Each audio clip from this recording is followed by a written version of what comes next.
사무엘하 8장 6절에서 14절까지 말씀 찾으신 줄 알고 제가 읽어드립니다. 다윗이 다메섹 아람에 수비대를 두매 아람 사람이 다윗의 종이 되어 조공을 바치니라. 다윗이 어디로 가든지 여호와께서 이기게 하시니라. 다윗이 하다데셀의 신복들이 가진 금방패를 빼앗아 예루살렘으로 가져오고 또 다윗 왕이 하다데셀의 고을 베다와 베로데에서 매우 많은 놋을 빼앗으니라.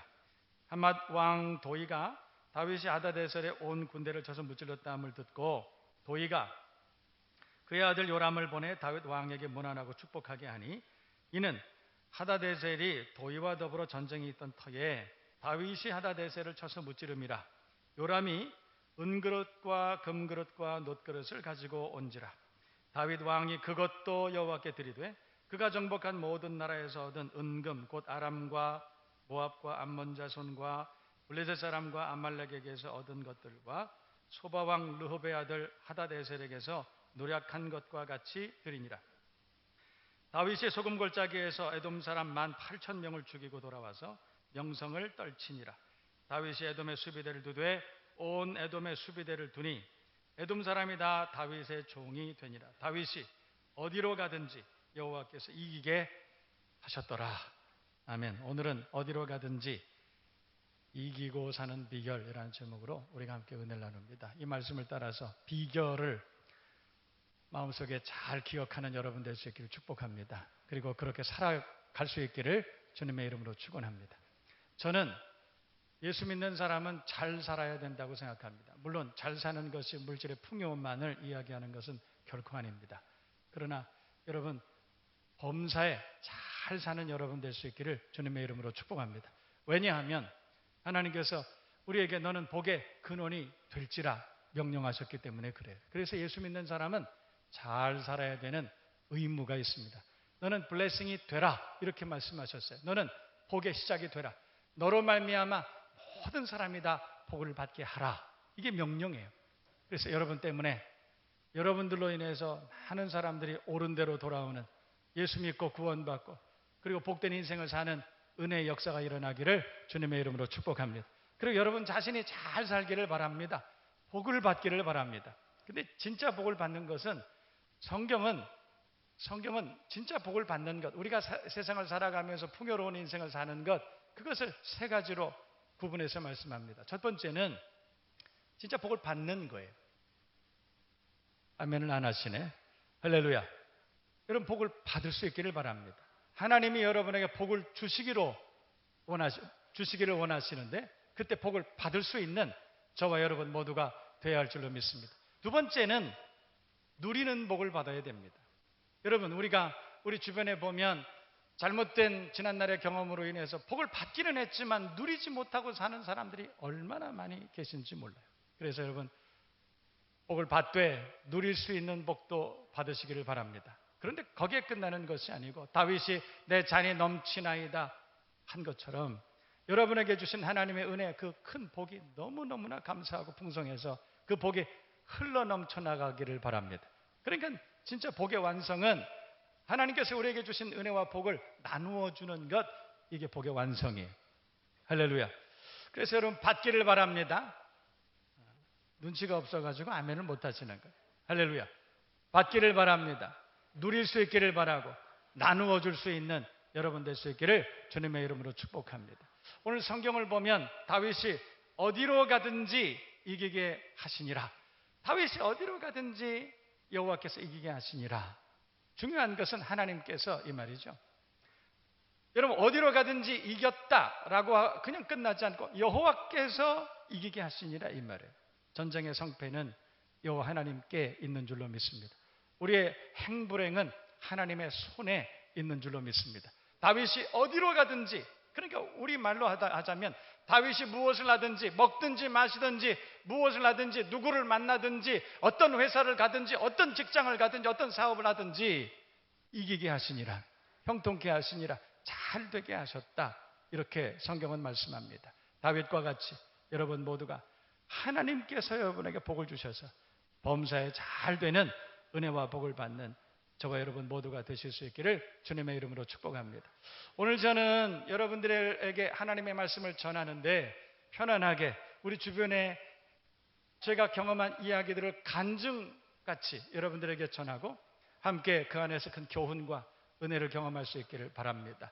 사실은 다윗이 어디를 가더라도 어디를 가든지 여호와께서 이기게 하시나, 이 말씀을 보면 저는 꼭 생각나는 분이 한 분 계세요. 누구냐면 우리나라 사람이 아니고 제가 오래전부터 교제해 오던 인도네시아의 한 분이 계세요. 그분 집사님이신데 베니 쿠스빈이라는 분이세요. 근데 이분은 엄청난 부자예요. 엄청난 부자예요. 그러니까 대형 몰을 도시마다 하나씩 가지고 있는데 매년 대형 몰을 하나씩 세우시는 분이세요. 그뿐만 아니라 그분은 호텔을, 굉장히 큰 호텔을 아주 많이 가지고 계세요. 그리고 경치 좋은 섬에는 여지없이 그분이 소유하고 있는 리조트가 있습니다. 그래서 제가 마카사르라고 하는 인도네시아의 저 동쪽에 있는 큰 도시가 있는데 그 도시에 가기만 하면 저를 환대해 줍니다. 여러분, 다윗이 압살롬에게 쫓겨서 도망을 다닐 때 거부 바르실레라는 사람이 있었습니다. 그 사람이 다윗을 잘 환대해 준 것처럼 제가 그 동네 가기만 하면 그분이 어떻게 알고 저를 잘 환영해 주시고 후대해 주시는 그런 일들이 많았습니다. 제가 그분을 볼 때마다 오늘 이 말씀을 꼭 생각나고, 이 말씀을 볼 때마다 그분이 꼭 생각이 나요. 그분이 엄청난 재벌이에요. 권력도 있습니다. 제가 작년에는 그 마카사르라고 하는 도시 그 위쪽에 마나도가 있습니다. 마나도 안에 미나하사라고 하는 도시가 있는데 제가 그 도시에서 참 많은 분들 수만 명이 있는 그 집회를 며칠 동안 제가 인도한 적이 있습니다. 그런데 그 집회를 인도하고 도메스틱을 타고 자카르타로 와야 되는데 이 마카사르에서 2시간 동안 스탑 오버를 할 수밖에 없었습니다. 그런데 어떻게 그 집사님이 제가 마카사르에서 2시간 스탑 오버 한다는 사실을 아시고 연락이 왔습니다. 그래서 어떻게 연락이 왔냐면, 목사님 마카사르에 잠깐 들렸다 가신다고 하는데 오셔서 꼭 기도해 주셔야 되겠습니다. 그래서 왜요? 그랬더니 몰을 하나를 새로 만드셨는데 조그만 몰을 하나 오픈을 했다고. 그래서 그걸 위해서 꼭 기도해 주시라. 그래서 제가 집사님 거기 가려면 비행기에서 티켓팅 아웃을 하고 또 다시 나갔다가 다시 들어올 때 또 티켓팅을 하고 또 그렇게 해야 되는데 쉽지 않은 것 같습니다. 제가 정중하게 그렇게 거절했더니 그분이, 목사님 걱정하지 마십시오. 걱정하지 마세요. 제가 다 준비해 놨습니다. 그러는 거예요. 실제로 제가 비행기를 타고 마카사르에서 딱 내리니까 대기하고 있는 분이 계세요. 그러다가 그분이 저를 안내해 주셨는데 다른 사람들을 다 줄 서서 나가는데 옆길이 있더라고. 옆문이 있더라고. 바이패스 할 수 있는 그런 문이 있는 걸 제가 봤어요. 여러분, 그 기분이 어떤 기분이냐면, 여러분 이렇게 명절 때 막 엄청 막힐 때 고속도로 가는데 이 반대편은 막 완전히 주차장인데 이쪽이 뻥 뚫린 느낌, 이해가 되십니까? 그래서 제가 그렇게 나가서 그 몰을 한 20-30분 떨어진 몰을 가본 적이 있는데 갔다 너무 깜짝 놀랐어요. 왜냐하면 그분은 저한테 뭐 조그만 몰 하나 지어서 그래서 오픈을 했습니다. 와서 기도해 주세요. 가봤더니 조그만 몰이 아니고 저 잠실에 가면 롯데월드 이런 거 있지 않습니까? 엄청나게 큰 롯데월드, 그 정도 큰 걸 하나를 조그만 거라고 그러시더라고요. 할렐루야. 부럽습니까? 갑자기 아멘 소리가 좀 줄어드는 것 같은. 그분이 엄청난 부자예요. 그런데 저는 그분하고 얘기를 해보면, 5분만 얘기해보면 그분이 왜 그런 거부가 되었는지, 아브라함처럼 하나님께서 너는 복의 근원이 되라, 시작이 되라, 그 말씀대로 어떻게 큰 부자가 되었는지 5분만 얘기해보면 금방 합니다. 그분은 뭐라고 얘기하시냐면, 얼마나 큰 사업을 하고 계십니까? 뭐 어떤 기업을 운영하고 계십니까? 그러면 그분 뭐라고 그러냐면, 저는 사업가가 아닙니다. 저는 전도자입니다. 저는 예배자입니다. 이렇게 얘기해요. 실제로 저는 전도자입니다. 본업은 전도자입니다. 예배자입니다. 이렇게 얘기해요. 사업은 제 부업입니다. 그래서 실제로 그분은 낮에는 일주일 내내 낮에는 복음 전하러 다니세요. 그 엄청난 기업의 총수가 복음 전하러 다니세요. 실제로 그분은 찬양팀을 꾸려가지고 또 간증팀을 꾸려가지고 이슬람 국가에서 무슬림들을 향해서 예수 복음을 전합니다. 수없이 많은 사람들에게 자기의 재산을 다 털어서, 그래서 사람들을 수백 수천 명을 모아놓고 그리고 간증팀들이 간증을 하는 거예요. 여러분, 그럴 때 얼마나 많은 사람들이 예수 믿겠다고 결심하는지 몰라요. 실제로 여러분, 우리가 무슬림들에게 복음 전하는 선교사님들 정말 많이 계시잖아요. 근데 그분들이 20년, 30년 이슬람 나라에 가서 복음을 전해도 실제로 많은 사람들에게 복음 전하기가 어렵습니다. 그런데 이분들은 자기들이 가지고 있는 재산, 자기들이 가지고 있는 재능, 이런 것들을 다 모아가지고, 그래서 자비량으로 큰 집회를 열고 수없이 많은 사람들을, 그 많은 선물들을 주면서 모아, 그리고 그 모여 있는 사람들에게 간증합니다. 실제로 몇 년 전에 우리 교회에도 제가 그분을 소개한 적이 있는데, 살인자가 막 문신을 한 그 엄청난 그 흉악한 살인자가 예수를 믿고 그분이 변화돼요. 그분이 가가지고 간증합니다. 얼마나 많은 사람들이 회개하고 눈물을 흘리고 예수께 돌아오는지 몰라요. 엄청난 사역을 하세요. 그분과 5분만 얘기해 보면 이분이 왜 이렇게 큰 은혜 가운데 부자가 됐는지 금방 알게 됩니다. 하나님 좋아하시는 것을 좋아해요. 하나님 기뻐하시는 것을 기뻐해요. 예수 중심으로 살아, 하나님 중심으로 살아, 예배 중심으로, 믿음 중심으로 살아. 그러니 하나님이 그를 기뻐하시지 않을 수가 없어요. 여러분, 그 목사님은 200명의 목사님들에게 생활비를 지원하고 계세요. 한 달에 40만 원 정도를 드린다고 그러더라고요. 제가 물어봤어요. 얼마나 지원하시냐 그랬더니 한 달에 한 40만 원씩 200명에게 매달 생활비를 지급한다. 얼마예요? 이 계산이 더딘 사람들은 돈 벌기가 쉽지 않습니다. 그런데 그렇게 섬기는 것을 1년을 섬겼다고 생각해 보세요. 얼마예요? 우리나라와 화폐 가치가 5, 6배가 차이 난다고 생각을 해보면 1년에 50억, 60억을 그렇게 목사님들을 섬기면서 하는 거예요. 양계장을 지어줍니다. 그래서 자립하도록 도와줍니다. 그분은 사업을 하는 것이 사업을 위해서 하는 것이 아니라 복음을 전하기 위해서 사업을 하는 분이에요. 여러분, 그러다 보니까 하나님께서 그에게 은혜를 주시고 축복하시는데, 날마다 매년 인도네시아에 있는 거대 도시에 몰을 하나씩 세울 정도로 하나님께서 큰 은혜와 복을 주셨다는 거예요. 어디로 가든지 여호와께서 이기게 하시니라. 어디를 가든지 이겼다가 중요한 것이 아니라 어디를 가더라도 하나님이 그를 이기게 하셨다, 형통케 하셨다. 그렇게 되기를 원하시면 하면 저와 여러분이 그렇게 되기를 주님의 이름으로 축복합니다. 여러분의 자녀와 가문이 우리 교회가 복의 근원의 사명을 온전히 감당하게 될 줄로 믿습니다. 그런 복의 주인공이 되시기를 다시 한번 주님의 이름으로 축복합니다. 그런데 그분 얘기를 들어보면 처음부터 그랬던 것이 아니에요. 제가 그분 얘기를 들어보고 참 큰 은혜를 받았습니다. 그분이 10남매예요. 저 인도네시아는 섬이 참 많습니다. 제가 기억하기로는 7,000개가 넘는 섬이 있는 나라. 근데 그 섬에서 10남매 중에 막내로 났다는 거예요. 그런데 10남매 중에 막내로 났는데 얼마나 가난했겠어요. 초등학교 제대로 보내기가 어렵습니다. 10남매를 거둬먹이는 것이 쉽지 않아요. 누나, 형들이 공부를 참 잘합니다. 어느 날 아버지가 부르더래. 얘야, 베니야, 누나 형들이 공부를 참 잘한다. 그런데 학교 보내기가 너무 힘들구나. 그러니 너하고 나하고 같이 열심히 돈 벌어서 형들 누나들 잘 섬겨서 학교 졸업시키자. 그래가지고 이 어린 베니가 껌을 팔러 거리로 나옵니다. 노점상을 하러 거리로 나옵니다. 초등학교 3학년 4학년 학교 그만두고 그리고 나와서 길거리에서 노점상과 껌을 팔고 그렇게 있는 거예요. 얼마나 절망해요.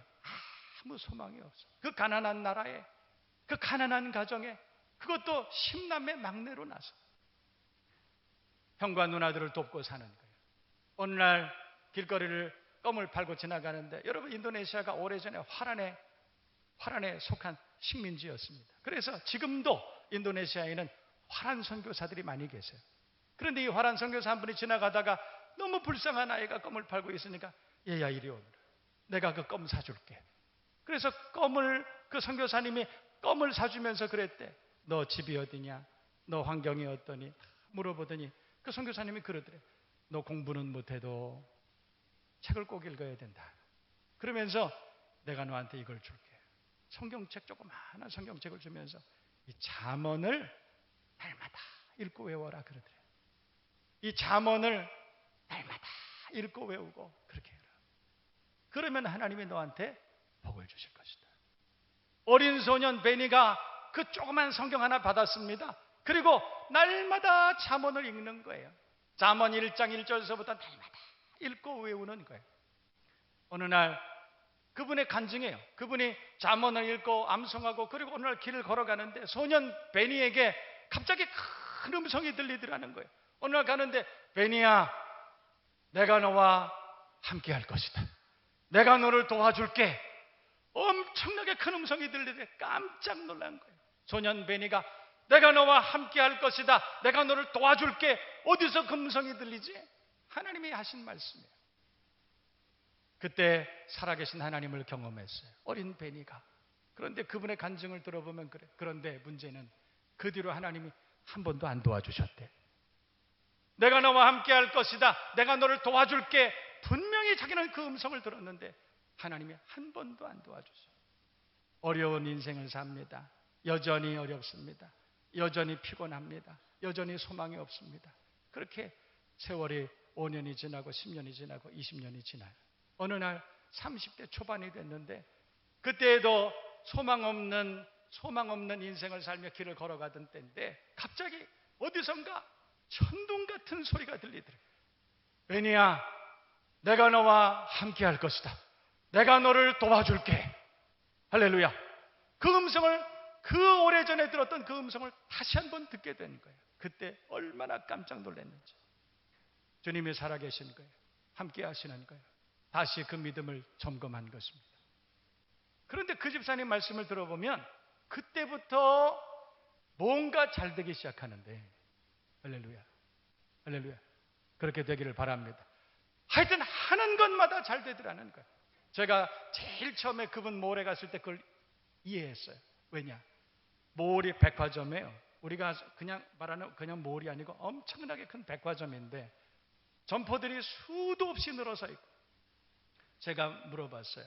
이 점포에 입점되는 그 아이템들을 집사님이 다 관리하십니까? 그랬더니 내가 다 관리합니다. 수천 수만 가지의 아이템 상품들이 들어와 있는데 내가 다 관리합니다. 내가 다 선택해서 내가 다 관리합니다. 어떻게 그걸 다 하세요? 그랬더니 그러더라고. 보입니다. 보여. 자기는 이렇게 어떤 사업 아이템을 보면 이거 되겠네? 보인대. 이걸 보면 어떻게 돈을 벌 수 있는지가 보인대. 자기한테. 할렐루야. 할렐루야. 그 사람은 그냥 보이는 거예요. 이건 하면 되겠네? 이 자리에는 라면 가게라면 되겠네? 이 자리에는 액세서리 가게라면 되겠네? 보이는 거예요. 하나님께서 잠언을 외우게 하시고 묵상하게 하시고, 그래서 하나님께서 지혜를 주신 것 같아요. 제가 그걸 보고 딱 깨달았어요. 이분에게 지혜가 있구나. 초등학교 3학년 4학년밖에 다니지 못했기 때문에 영어 한마디도 못합니다. 꼭 통역이 있어야 같이 해요. 그런데 그분은 하나님 앞에 완전히 헌신된 사람. 그분을 볼 때마다 다윗이 어디로 가든지 여호와께서 이기게 하시니라, 그 말씀이 기억나요. 하나님 좋아하시는 거래요. 하나님 좋아하시는 걸 저도 좋아해요. 하나님 기뻐하시는 걸 자기도 기뻐해요. 그분의 삶은 예배 중심, 예수 중심이에요. 믿음 중심으로 살아. 모든 것의 우선순위가 예배, 믿음. 언젠가는 한 2, 3년 전에는 제가 그분을 만났더니 그런 얘기를 하더라고요. 목사님, 제가 오늘 굉장히 바쁠 일이 있었는데 그런데 제가 캔슬했습니다. 뭐냐면 조코비 대통령이 자기를 보자고 그러더래요. 대통령이 자기를 보자고 그러더래요. 근데 안 갔대. 왜? 예배 드려야 되는 날이니까. 그래서 나는 예배 드리기 때문에 안 간다 그랬대. 여러분, 우리는 하남시장이 점심 먹자고 그래도 예배 그냥 불이 났게 때려치고 가는 그런 사람 아닌가? 우리 그런 생각 해봤어. 대통령이 보자고 하는데도 2억 7천만 명 가운데 있는 대통령이 보자고 하는데도 안 가요. 예배 드려야 되니까. 예배가 우선순위니까, 하나님 중심, 믿음 중심, 예배 중심으로 사니까 나는 그것이 우선순위라는 거예요. 하나님께서 기뻐하시지 않겠습니까? 하나님을 좋아하는 그 베니를 하나님께서 좋아하시지 않겠습니까? 하나님 앞에 헌신된 베니를 하나님이 기뻐하시고 보살펴 주시지 않겠습니까? 저는 그분을 보면서 어디로 가든지 이기게 하시니라, 어떻게 해서 그분이 그런 인생을 살았는지를 금방 알 수 있었습니다. 여러분, 저와 여러분 모두가 하나님 앞에 그렇게 믿음으로 사는 여러분 될 수 있기를 축복합니다. 여러분, 우리 인생이 실력으로 학벌로 사는 게 아니에요. 여러분, 우리 인생이 학벌로 실력으로 결판되면 여러분 이 인생이 얼마나 불공평합니까? 그렇지 않아요? 그런데 여러분, 절대 그렇지 않습니다. 모든 삶은 하나님이 주관하시는 거예요. 여호와께서 하나님이 이기게 하시니라. 여러분, 그래서 지난 목요일날 수능고사 봤습니다. 그런데 제가 수능고사 새벽에 성도들이 함께 모여서 자녀들이 수능고사 본 그런 부모도 계시고, 제가 이렇게 설교했어요. 시험 잘 보는 방법이 뭔지 아세요? 여러분 자녀들이 시험 잘 봐서 좋은 대학 가고 시험 잘 봐서 좋은 열매 맺고 어떻게 하면 시험 잘 보는 줄 아세요? 너무 간단합니다. 시험 잘 보는 방법은 아주 쉽습니다. 뭐냐면 시험 보러 갔는데 아는 것만 나오면 다 맞는 거예요. 우습죠? 그러나 이건 대단히 중요한 얘기인 거예요. 아는 것만 공부한 것만 나오면 그건 시험 붙는 거예요. 두 번째, 어떻게 우리가 다 할 수 있어요? 모르는 거 투성이겠지. 모르는 건 찍어야 됩니다. 그런데 찍었는데 다 맞는 것이 하나님의 은혜예요. 할렐루야. 저 목사님 이상한 얘기한다? 아니요, 그렇지 않습니다. 여러분, 우리도 인생을 살아가면서 수없이 많은 시험 봅니다. 얼마나 많은 시험을 봅니까? 정답 아십니까? 저는 이 나이 때까지 살았지만 제게 닥쳐오는 수없이 많은 인생의 문제들에 대해서 저는 정답을 모르겠어요. 지금도 저는 살아가는 삶의 정답을 모르겠어요. 믿음이 정답입니다. 하나님이 정답이십니다. 이해되시면 아멘. 그래서 우리가 하나님 앞에 우리가 겸손하게 무릎을 꿇고 하나님께 우리의 온 삶을 맡기고 하나님이 나를 향해서 무엇을 기대하시는가를 깨닫고 하나님의 마음을 기쁘시게 해드릴 수 있는 저와 여러분 모두가 되어야 할 줄로 믿습니다. 여러분, 성경에 보면 어디로 가든지 이기게 하시니라, 어디로 가든지 형통케 하시니라, 이 말씀이 다윗에게만 있는 것이 아니에요. 성경에 보면 딱 두 사람에게 어디로 가든지 이기게 하시니라, 형통케 하시니라, 딱 두 사람에게 기록이 되어 있어요. 또 한 사람이 누군가 하면 히스기야라고 하는 왕이에요. 히스기야 왕은 오늘 성경을 보면 그는 죽을 병에 걸렸지만 면벽하고 하나님 앞에 간절한 마음으로 기도했더니 하나님께서 15년을 더 살게 해주셨다. 이스라엘의 왕 중에서 그렇게 착한 왕으로, 그렇게 정치를 잘한 왕으로 존경받는 왕이 많지 않아요. 히스기야 왕이 그런 왕이었어요. 히스기야 왕, 그 왕에 대해서 하나님께서 어디로 가든지 그를 형통케 하였다. 왜 그랬을까? 성경을 우리가 찾아봅니다. 열왕기하 18장 3절에서 7절까지 말씀을 보면 히스기야 왕이 어디로 가든지 하나님께서 이기게 하신 그 비결을 우리가 금방 알 수 있다.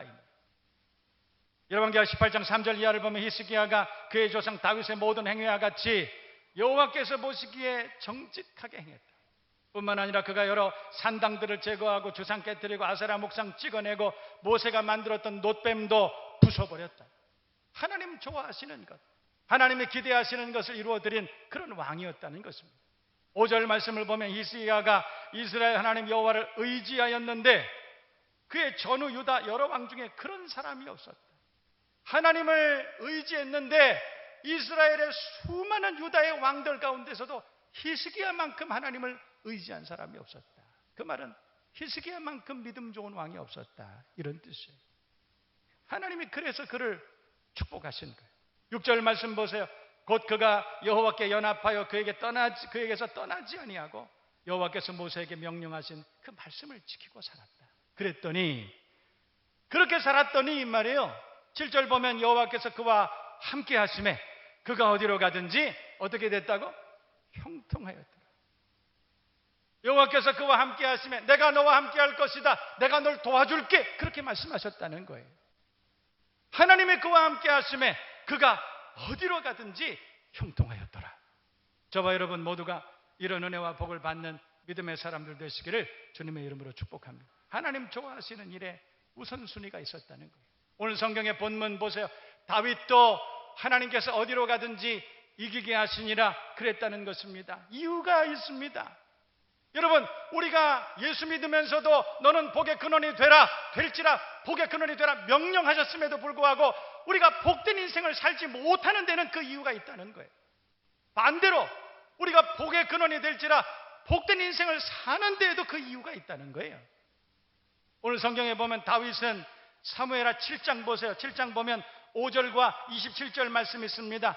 하나님께서 선지자 나단을 통해서 그렇게 말씀하는 거예요. 너희들은 이제 잘 살고 백향목 궁궐에 살고 그렇게 사는데 너희가 나를 위해 집을 짓겠느냐 물어본 거예요. 나단 선지자를 통해서 다윗에게 하나님께서 그렇게 말씀하는 거예요. 성전 네가 짓겠느냐? 너희들이 거할 성을 짓고 집을 짓고 그렇게 살고 있지만 나를 위해서 성전을 네가 짓겠느냐? 그랬을 때 27절에 성경을 보면 다윗이 주님, 제가 주님께서 거하실 성전을 짓겠습니다. 하나님 앞에 그렇게 얘기한 거예요. 하나님이 원하시는 것이 무엇인지 알았다는 것입니다. 하나님의 마음을 기쁘시게 해드릴 수 있는 게 뭔지 알았다는 거예요. 그래서 하나님 앞에 그렇게 결단해요. 하나님께서 복을 주시지 않겠습니까? 뿐만 아니라 사무엘하 6장 12절 이하를 보면 빼앗겼던 하나님의 괴가 오벳 에돔의 집에서부터 다윗성으로 들어오게 됩니다. 그런데 다윗성으로 그 하나님의 괴가 들어올 때 성경을 보면 다윗이 너무너무 기뻐서 바지가 내려오는지도 모르고 춤을 추었다. 그걸 보고 아내 미갈이 저 남편이 미쳤다 그렇게 얘기했어요. 얼마나 기뻤으면 그랬을까요? 여러분, 그 말이 뭡니까? 하나님이 기뻐하시는 것을 자기도 기뻐했다는 거예요. 하나님이 기뻐하시는 것을 기뻐하는 사람, 하나님이 좋아하시는 것을 좋아하는 사람 복을 주시지 않겠습니까? 우리가 복을 받는 비결이 그거예요. 뿐만 아니라 오늘 성경 본문에 사무엘하 8장 11절 12절을 보면 하나님 앞에 그렇게 한 거예요. 보세요. 다윗 왕이 그것도 여호와께 드리되 12절 하반절에 보면 하닷 에셀에게서 노력한 것과 같이 다 드렸다. 하나님께 드리기를 좋아하는 사람, 예배 드리기를 좋아하는 사람, 시간 드리기를 좋아하는 사람, 재능 드리기를 좋아하는 사람, 물질 드리기를 좋아하는 사람, 하나님께 드리기를 좋아하는 거예요. 여러분, 하나님께 드리기를 좋아하는 사람에게 하나님이 주시기를 기뻐하시지 않겠습니까? 너무나 당연한 것 아니에요. 저는 한때 오해했던 적이 있어요. 순복음 오순절 교단 같은 데를 가보면 예배 때마다 헌금을 하라는 거예요. 저는 그래서 기분이 되게 나빴어요. 왜 여기는 예배 때마다 자꾸 헌금을 하라고 그럴까? 그래서 저는 참 마음이 불편했었어요. 그 뒤에 제가 목회를 하면서 깨달았어요. 하나님 앞에 드리기를 좋아하는 사람에게 하나님이 주시기를 기뻐하시지 않겠느냐? 우리가 하나님 앞에 우리의 온 마음과 중심과 정성 하나님 앞에 드려야 하나님께서 내려주시지 않겠느냐? 오늘 성경에 다윗은 하나님 앞에 드리기를 좋아했다. 그래서 하나님께서 그에게 복을 주셨다고 성경은 말씀하고 있는 것입니다. 여러분, 우리의 인생은 실력이나 학벌이나 배경이나 재산에 있는 것이 결코 아닙니다. 하나님이 함께 하셔야 돼요. 성경을 보면 다윗은 골리앗을 만났을 때 사무엘상 17장 45절에 그렇게 말합니다. 너는 칼과 창과 단창으로 내게 나오지만 나는 네가 모욕하는 그 여호와 하나님의 이름으로 내게 가노라. 그 말은 뭐예요? 인생의 성패는 칼과 창과 단창에 있다는 것이 아닙니다. 인생의 성패는 우리의 실력에 있는 것이 아닙니다. 백에 있는 것이 아닙니다. 학벌이나 재산에 있는 것이 결코 아니에요. 하나님이 여호와께서 이기게 하시니라. 다윗이 어디로 가든지 하나님이 그를 축복하셨다. 히스기야가 어디로 가든지 그가 형통케 하셨다. 하나님이 하시는 것입니다. 오늘 이 말씀을 잘 기억할 수 있기를 바랍니다. 우리는 간혹 우리가 해결하기 어려운 문제를 만날 수 있습니다. 넘기 어려운 장애물을 우리가 만날 수 있습니다. 그러나 예수 믿는 사람이라면 반드시 이겨야 될 줄로 믿습니다. 어떻게 이겨요? 믿음의 사람이 되기를 바랍니다. 예수 중심, 하나님 중심, 예배 중심, 믿음 중심으로 살고 하나님이 이기게 하시는 은혜를 덧입는 저와 여러분 모두가 되시기를 주님의 이름으로 축복합니다. 우리 주변에는 얼마나 많은 기적 같은 사건이 일어나는지 몰라요. 여러분, 얼마나 많은 사람들이 하나님의 은혜를 경험하는지 몰라요. 이 간증은 밤이 새도록 해도 이 간증은 끝이 나지 않아요. 그 축복의 순례자의 대열에 저와 여러분 모두가 함께 할 수 있기를 주님의 이름으로 축원합니다. 우리의 남은 평생에 하나님이 나를 이렇게 축복하셨고 하나님이 나와 동행하셨다는 그 은혜로운 간증이 여러분 주변의 모든 사람들에게 전해지는 복의 근원이 되시기를 주님의 이름으로 축원합니다. 축복합니다. 다 따라해 보세요. 다윗이 어디로 가든지 무엇을 하든지 여호와께서 이기게 하시니라. 믿으시면 큰 소리로 아멘 하시기를 바랍니다.